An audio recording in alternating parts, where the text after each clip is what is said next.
Hi, welcome to Advanced Cartographic Design.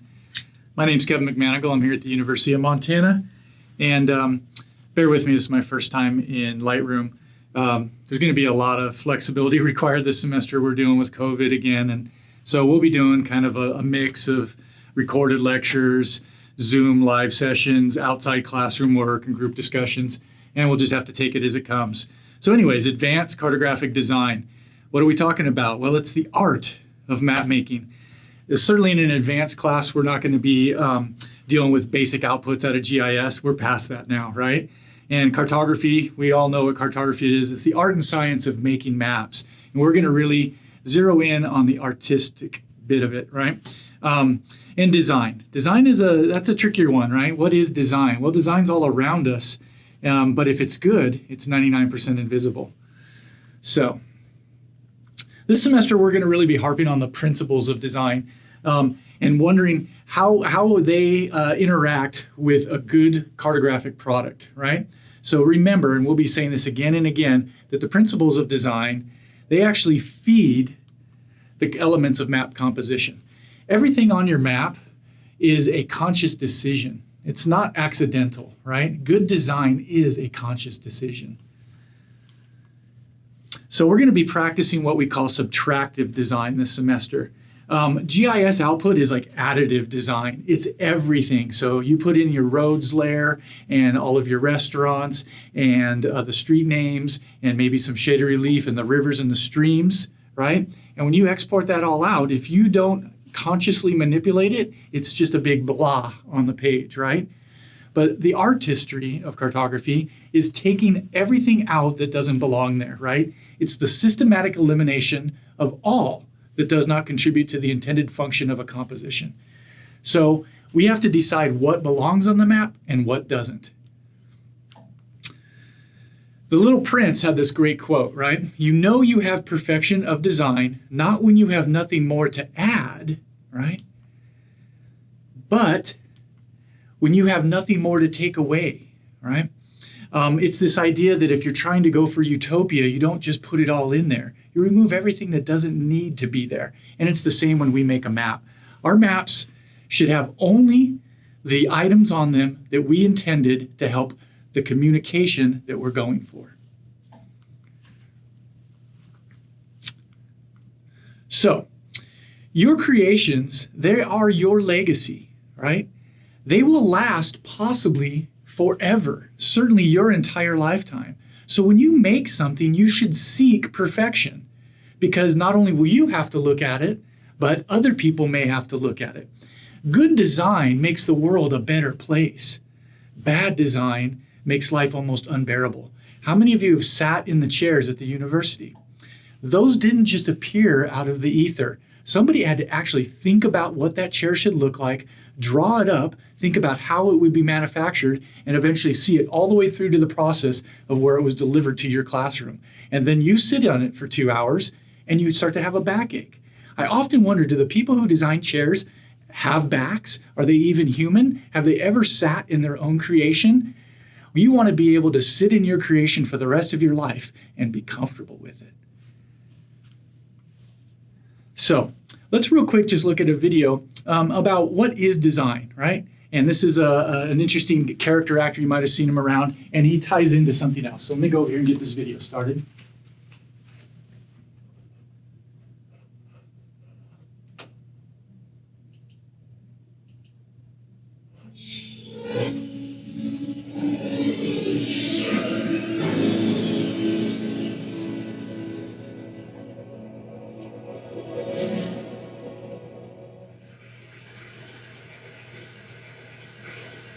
Today I'm going to unpack for you 3 examples of iconic design, and it makes perfect sense that I should be the one to do it, because I have a bachelor's degree in literature.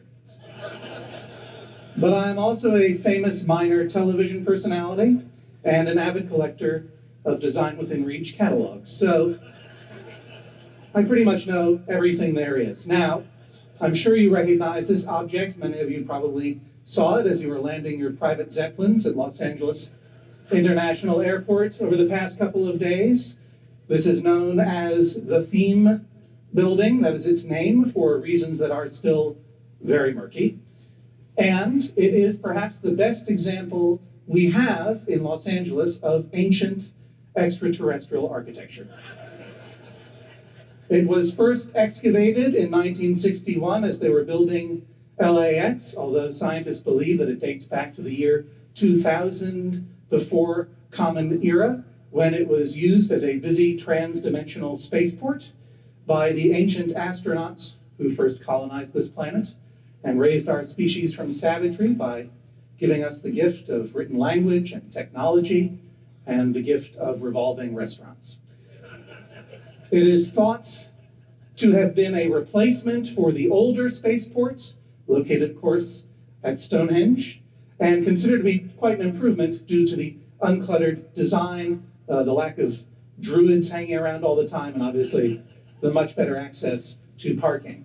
When it was uncovered, it ushered in a new era of streamlined, archaically futuristic design called Googie, which came to be synonymous with the jet age, a misnomer.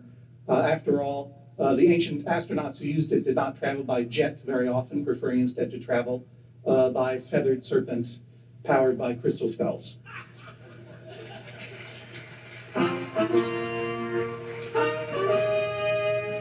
Ah, yes, a table. We use these every day, and on top of it, the juicy salif. This is a design by Philippe Starck, who I believe is in the audience at this very moment, and you can tell it is a Starck design by its precision, its playfulness, its innovation, and its promise of imminent violence.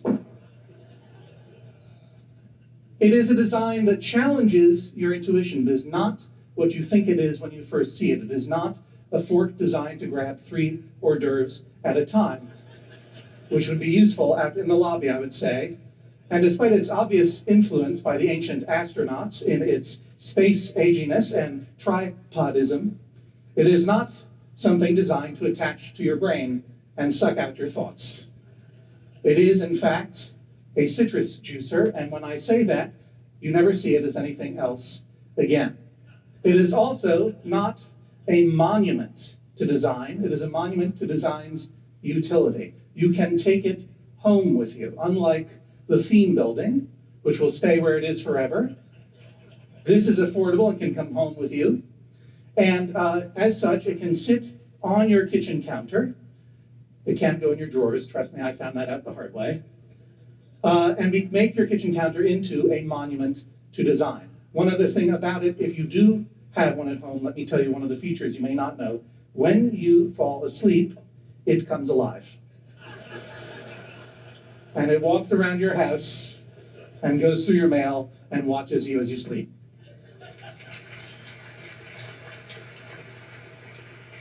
Okay, what is this object?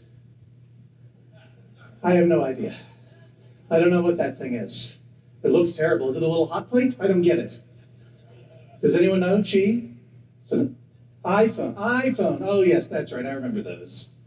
I had my whole bathroom tiles redone with those back in the good old days.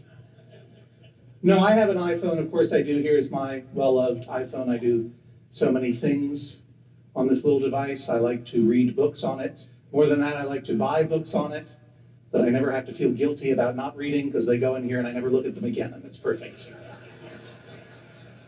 I use it every day to measure the weight of an ox, for example. Every now and then I admit that I complete a phone call on it occasionally. And yet I forget about it all the time.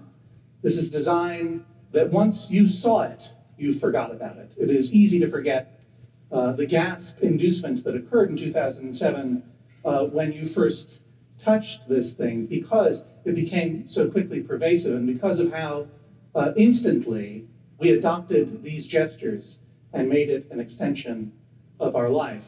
Unlike the theme building, this is not alien technology, or I should say, what it did was it took technology, which, unlike people in this room, to many other people in the world, still feels very alien, and made it immediately and instantly feel familiar and intimate.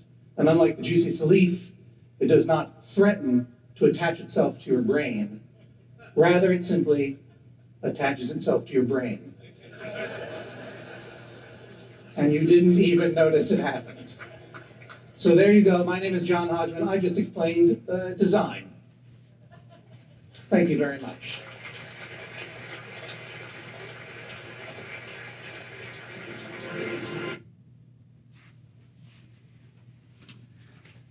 So, interesting bit about the end of that is you want your designs to literally attach themselves to people's brains. That iPhone only came out in 2007. Nobody had this little motion in their mind before then. Now the whole world is doing it.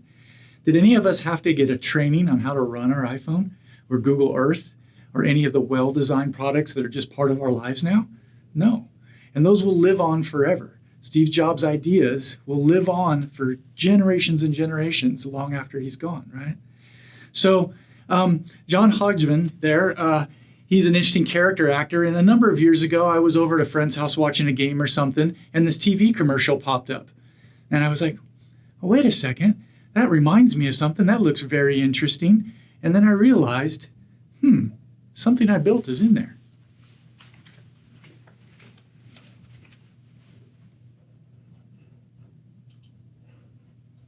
Hello, I'm Mac. And I'm a PC, and I'm headed to the future. What? The future, really? Yes, Mac. Throughout human history, PCs have had to deal with freezing, crashing, error messages. I need to know if we're ever going to work the way we should. So I'm going to the year 2150. Wow, that's amazing. Well, good luck. I hope it works. Greetings, I'm a Mac. And I'm a PC. What? Future PC. Have they figured out how to fix our issues? Have they figured out how to make us as stable and as hassle-free as a Mac? Future PC just froze. So that answers that question.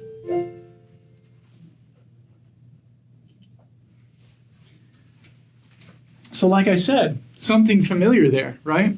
That little time travel capsule that they made, I actually built it.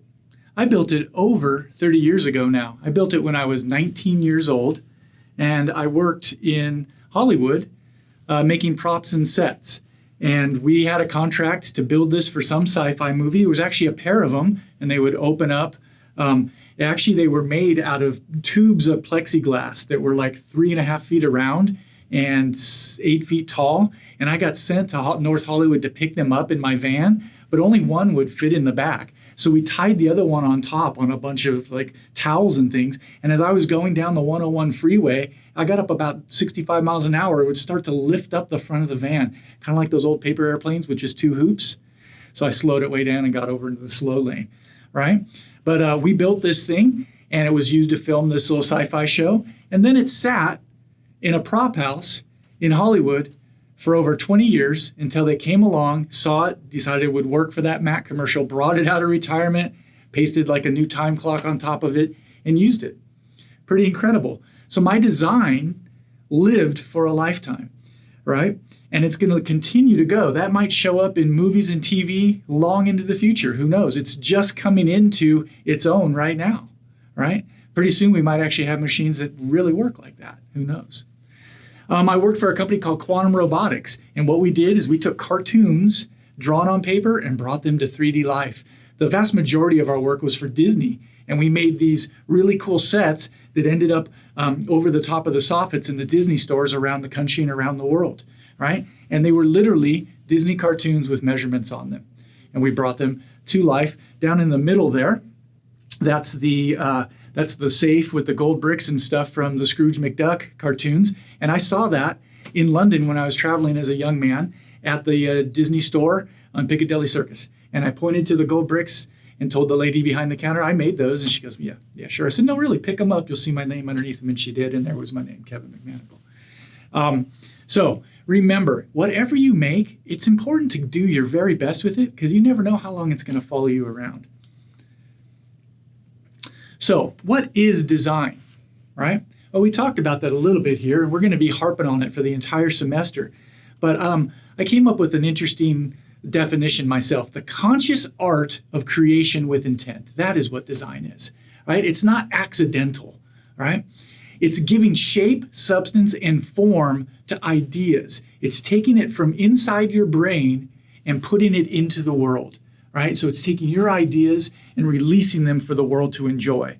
And if it's designed well, it will attach itself to people's brains, and they will look at your map longer and give you more time to impart the information that you're trying to get across. So, what are the principles of design? Well, we're going to be going over a few of them here. Certainly contrast, alignment, repetition, proximity. I'll give you a copy of this in PDF on Moodle, and you could look at it yourself. All those elements go into a good map. The interesting thing about cartography is that the geography is fixed. We don't get to choose where Missoula is in relation to Bonner, right? We don't get to replace the borders of the United States of America. They are where they are unless it's changed by war or treaty, right?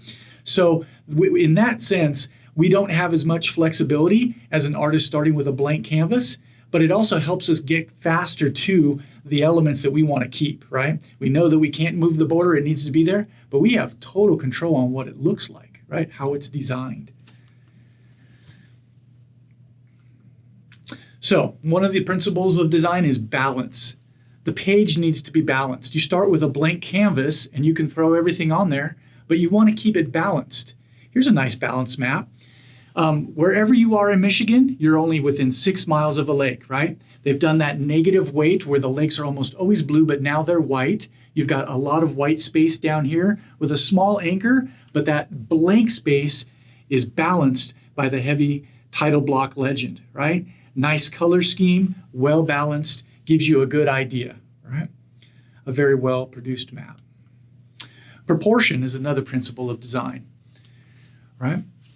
So here we can figure out the area and the projection comparisons, right? And see what they are in proportion to each other. So here's a nice equal area projection with the United States, right? North America, Brazil, and Greenland, how they actually look on the globe. But then you look at the other projections and you can see the proportions are all off, especially when you get down to the Mercator, right?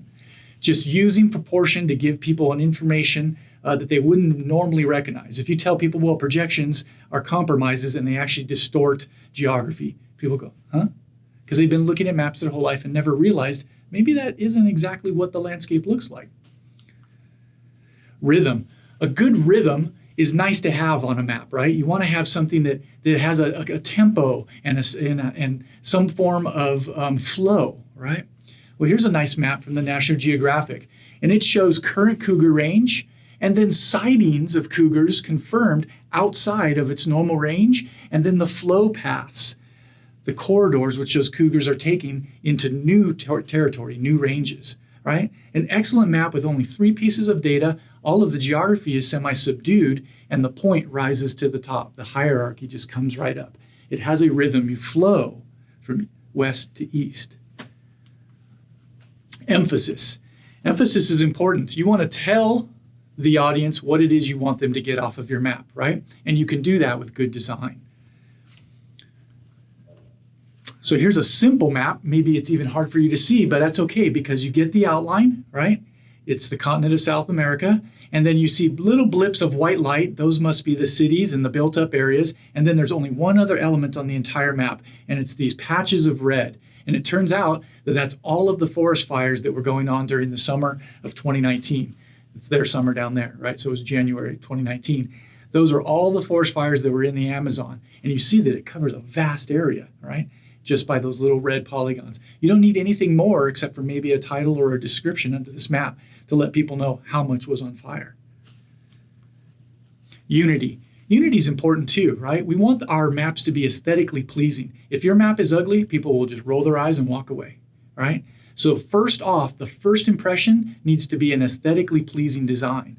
Like this, fall colors, right? So peak viewing areas across the nation, a nice color scheme that blends together very well, right? A very pleasing layout on the map and not super detailed. This is just to give us a general idea on what month you will have the best viewing for fall colors.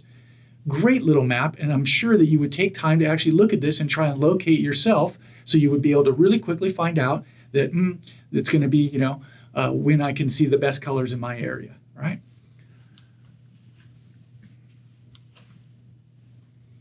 And beauty, right? If it's not beautiful, why is it made? That's what I like to say, right?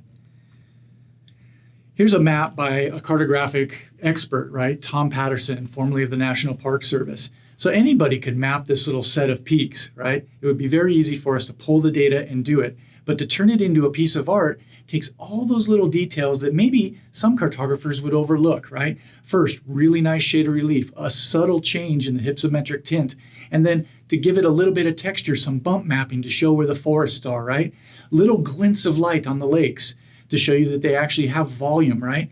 Tapered streams that start out nice and thin up in their headwaters and then flow and become bigger as they get down. And then nice type work that's clean and concise, right? With a good font. It's beautiful. It makes you want to look at it. It makes me want to go hike there. So we have on our map all these different elements to work with. We work with our lines, with our shapes. We can actually add texture. We can have space in between things. We can have value in the tint, right, and the tone of our colors. All these elements of design help us build towards a perfect map. So we start out with a blank canvas, right, nice and whited out. And what do we have? Well, we have our points, right, and our points can be just dots, or we can give them some form, some shape, right? Let's see if we can get it to go. There we go, right? So now that dot is a little X. It might mean something different. Or if it's a little triangle, perhaps it's a tent or a campground, right? We have our line work, right? And the lines can just be plain lines. They can be thick. They can be thin, right? They can be dashed. They can be cased, right? So there's all these different ways we can represent a line. Then we have our polygons. And polygons can be abstract. They can be perfect geometric shapes, right? Or they can actually represent shading, right? So we have our points, lines, and polygons. That's our vector data on our map. And then we have our raster, right? So we take that shading and turn it into a raster shade of relief. Now we get a much better sense of what the landscape looks like. And if you're designing in black and white, maybe this is as far as you can go, right? But we also have this beautiful tool of color that we can use to really make our maps pop, to give us an idea of where it's nice and grassy green and where it's the high country, maybe where it's covered in a glacier, right?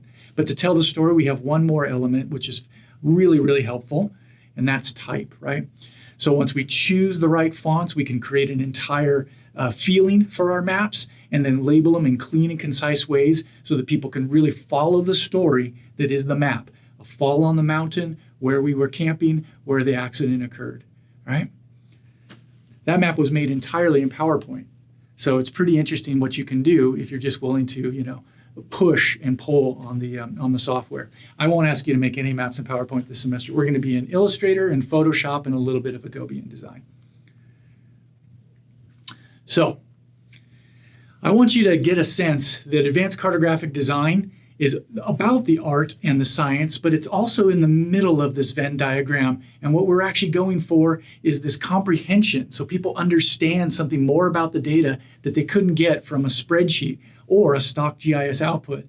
And we want to instill that sense of wonder in the landscape, in the data, in whatever we're trying to communicate, right? So that the audience will stay with our map a little longer, get the main point, get the ideas, walk away, and maybe even think about it because it attached themselves to their brain. All right? And I'll leave you with this. The earth without art is just right? And so your maps without a little bit of art are just So take the time to really put design into your works, and they will last a lifetime. Thanks a lot for listening. We'll see you in class and out in the world, and hopefully I'll see your maps coming through the drop boxes real soon. Thank you.